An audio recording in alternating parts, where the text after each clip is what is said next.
The other day, I was sitting outside on the sidewalk in a small chair, and there was a crack that went across the sidewalk, a dividing crack. And you've seen them many times, and in that dividing crack, there were ants.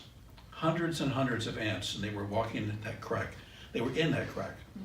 Now, with what Judith was talking about, I got to thinking, were there good ants or were there bad ants? Which ants were the good ones? Which ones deserved to have a good quality of life? And which ones really weren't? Honestly, looking at the ants, I could not tell the good ants from the bad ants. They just looked like ants. And that's a very important distinction, because there would be somebody, I'm sure, who came from a different faith background who said, yeah, that one that doesn't know Jesus. Going to get eaten. It's going to be bad for that ant. You know. And we don't believe that. But there happened to be a lizard also watching this event. And I watched the lizard watching the ants. He wasn't looking for the good ones or the bad ones. He was looking for the tasty ones.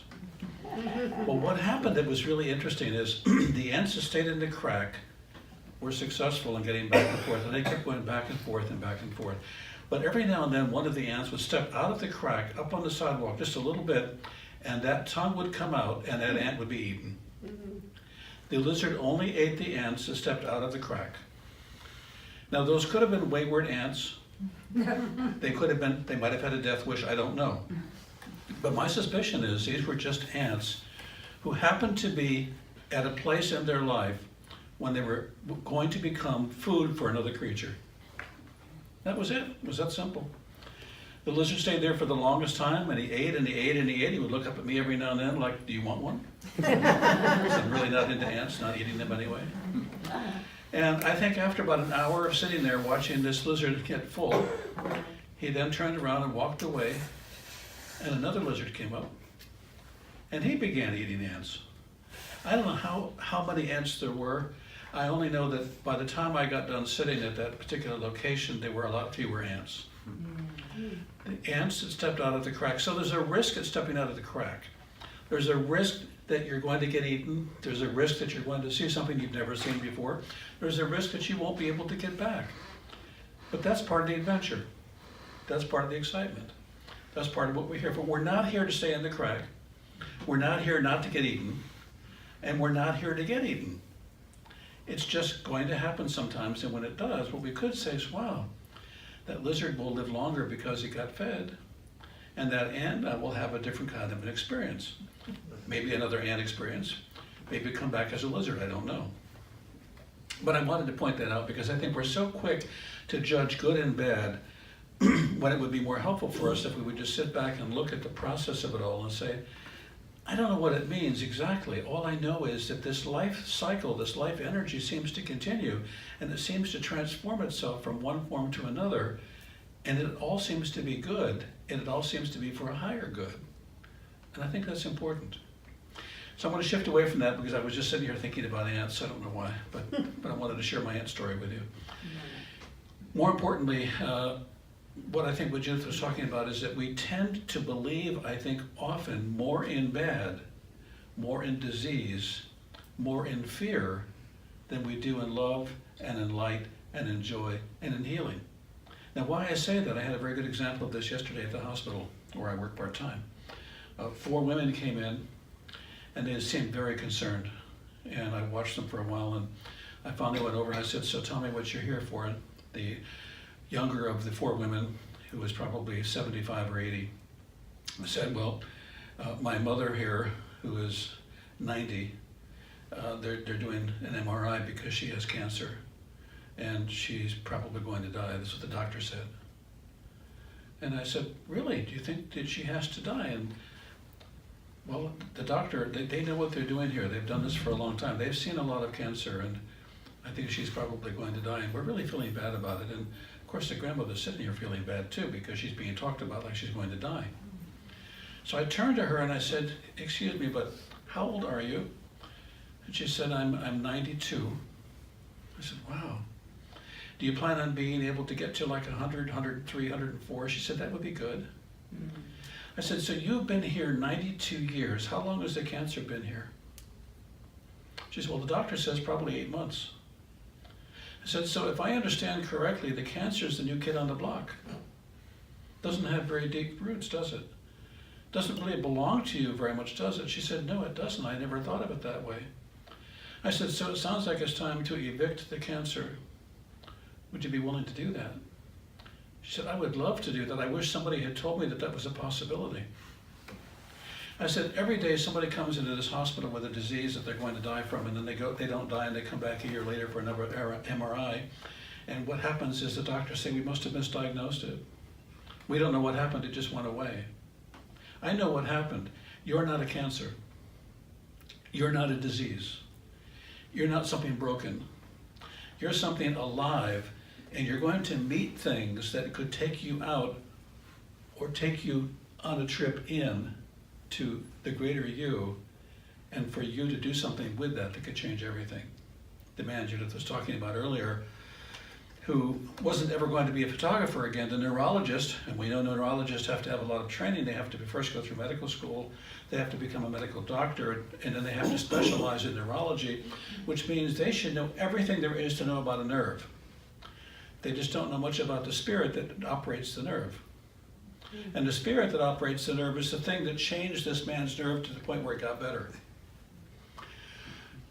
We not only have a pharmacy in our brain, we have something far greater than that. We have the pharmacy of the universe that we can connect to. We can send out for medicine, and it will be delivered, because we're part of a greater mind, we're part of a greater consciousness. And we so often forget that. We tend to believe in the disease. We tend, if we don't think about it, to be fear-based rather than spirit-based, positively based, health-based, positively, energetically willing to live our life. Instead, we're fear-based. And here's one of the best ways I can think to tell you about this, because you do it all the time. How many of you have said, I've got to go shopping today. I've got to go to Costco. I've got to drive today. I've got to put away the stuff. I've got to dust clean today. I've got to. I want you to notice that when you say, I've got to, you're not in charge. Fear's in charge. Gotta do it. Gotta go to work today. How about you change it one word? I get to go to work today. I get to go to Costco today. I get to drive today. I get to do laundry. I get to dust. If I get to do that, it's a privilege. If I've got to do it, it's not. We don't realize in our daily moment-to-moment vocabulary, we often have a vocabulary of fear, a vocabulary of victim, not a vocabulary of empowerment. I want you this week to really work, if you can, on saying, I get to do this. I don't care what it is. I get to do this. And I want you just to notice the difference in how it feels when you see you get to do this. Now, I can't imagine you're coming to sing today and saying, well, I've got to sing at the Center for Spiritual Living today. I can't imagine you're picking up the guitar and holding it and saying, I've got to play this thing today. I didn't hear a single thing in your voice that suggested that you got to do anything. I heard in your voice, I want to do. I feel good about this. I heard Spirit flowing through you as a I need, want, feel, can hardly wait to, as opposed to, oh, I got to do this today. When this is over, I probably got to do something else. The I get to changes everything. The I got to positions you as a victim. It's a real simple change. Now, I wish I'd invented this idea, but I actually saw it on Facebook. Yeah, I was going through it and I said, oh my God, maybe I wrote that. No. I didn't write it. What I did write that was a lot more fun was somebody at the hospital said to me, have you been saved? And I said, no, there's nothing for me to be saved for or from. And they said, will you practice some sort of voodoo? And I said, no, I prefer needlepoint. If you can't have fun with this, and what this person was coming from was fear. If you don't believe this, you're in trouble. If you don't believe this, you're probably dangerous. The world is a dangerous place. Everything in it is very scary. You have to hang out with just the right people, and if you don't, it's really dangerous. It isn't. It really isn't, because you aren't going to be here all that long, and it's okay, which means you can be here as long as you want to be and have it be the life you want to live. You can do what you want to do.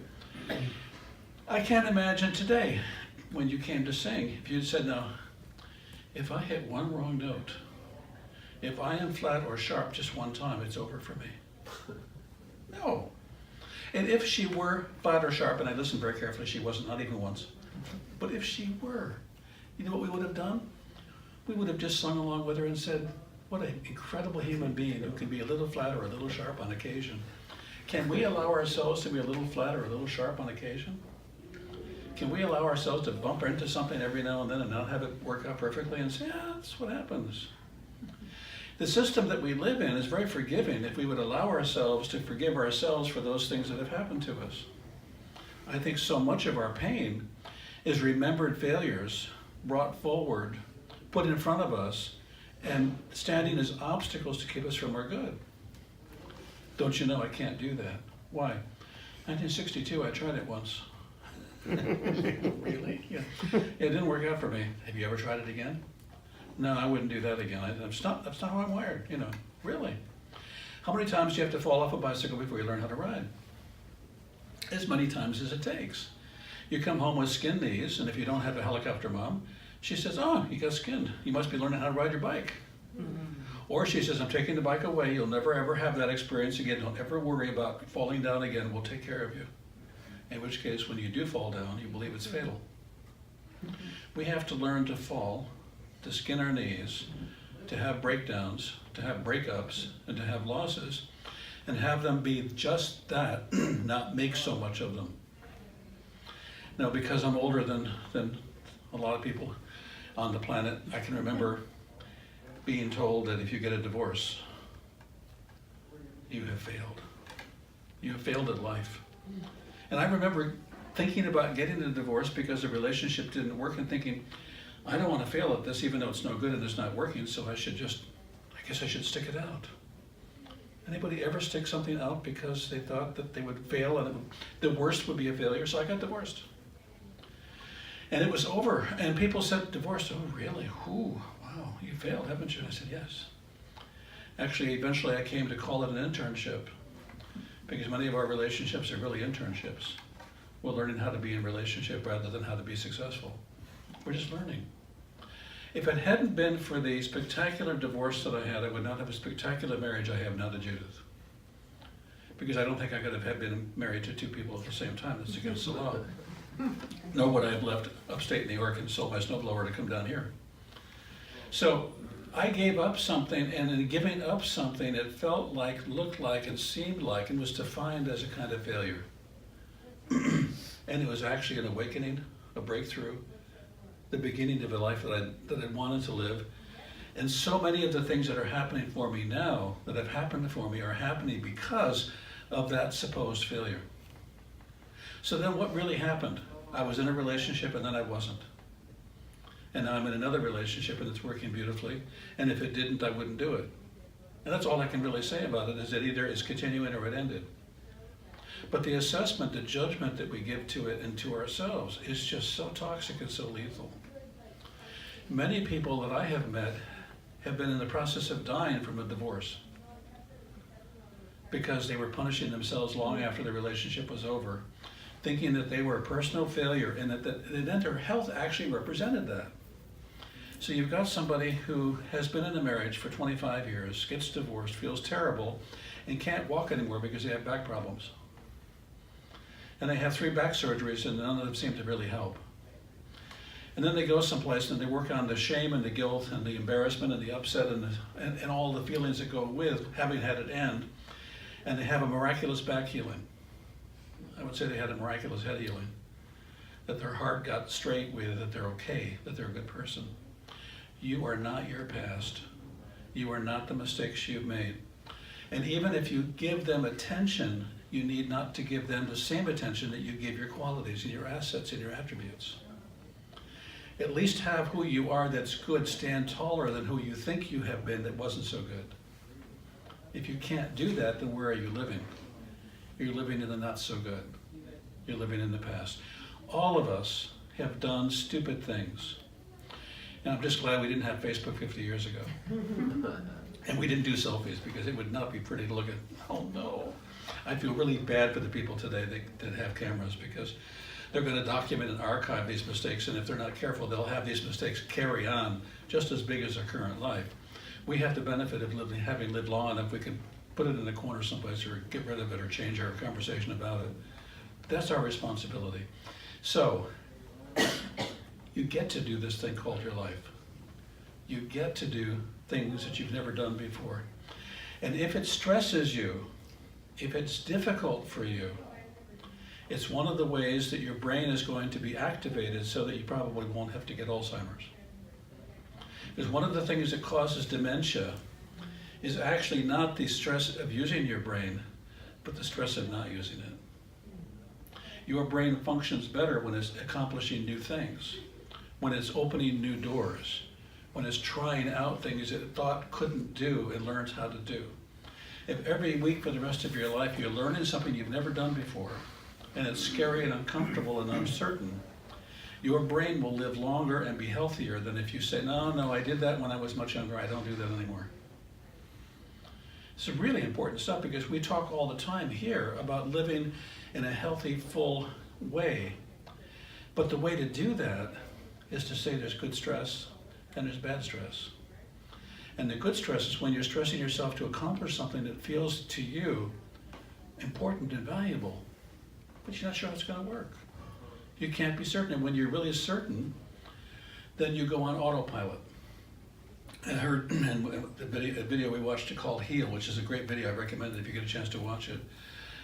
The person was talking about a concert pianist playing a piece of music and how little activity the brain has to go through in order to do that, because he's been doing it forever. And how much brain activity there is for a person learning how to play the piano. And what they were saying basically was the concert pianist needs to learn how to do other things as well, to keep his brain stimulated, not just to play.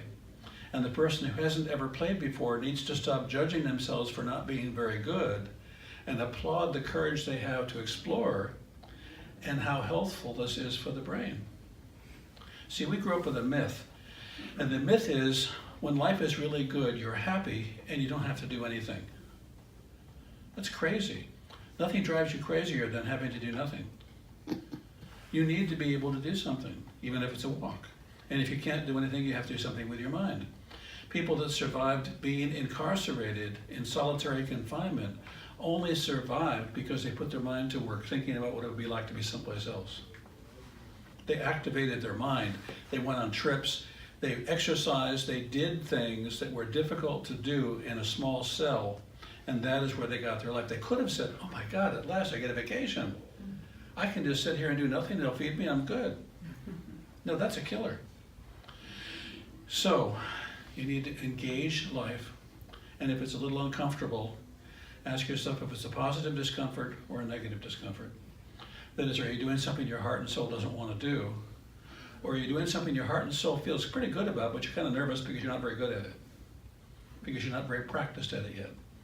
And if your heart and soul says, this is good for me, but it's kind of uncomfortable, say thank you and give yourself some credit for trying and continue to go on. Many of you have cell phones. Take a look at your cell phone and ask yourself if you know how to use it. And if you don't know how to use it, take a little more time and open up a new app. Open up something you haven't opened up and look at it and watch how uncomfortable you are having to learn something and how good you feel after you've done it. Judith will constantly find out something on the computer. She'll say, Bob, this is what I discovered. And she'll show it to me. That's really good. It's great for her, not that she has a new app, but that she's discovered something. And I cannot tell you the number of people that I see every day, because I work at the hospital and they come in. I don't know, I this damn phone, I don't know what to do. What do you mean? Well, why don't you try this? How do you, boy, you must be really young. You know how to operate this thing.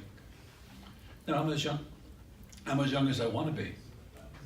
I'm willing to play with the materials and with the tools and the gifts that we have. So how many strings in your guitar? What? How many strings in your guitar? 6. 6 strings. Do you play all of them? Yes. Yeah. Just say, well, I'm pretty new at this, I'll just play 3. Oh, no, you play all of them. You play the entire instrument all of the time. And if you don't, it doesn't play for you. So I'm going to end with this. I'm going to give you a chance to sing another song, and I'm so grateful to have you here and bring in your music to us.